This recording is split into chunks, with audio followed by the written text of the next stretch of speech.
How's it going, everyone? In today's video, I'm going to show you on how you can change the colors and textures in 3D for Planner 5D. Now, of course, the first thing that you want to do is to actually head over to your project.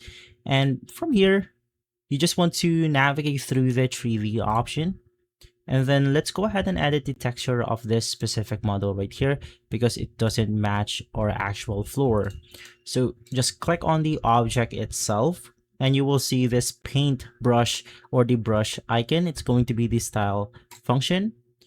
And then of course right here, you want to select the face that you want to simply edit. Let's go ahead and edit out the top face. And of course you can then match the texture right here.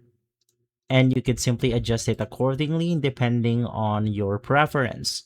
And so let's navigate through our next project and let's edit out the wall itself. From here, let's click on something like indoor. Let's apply this texture right here.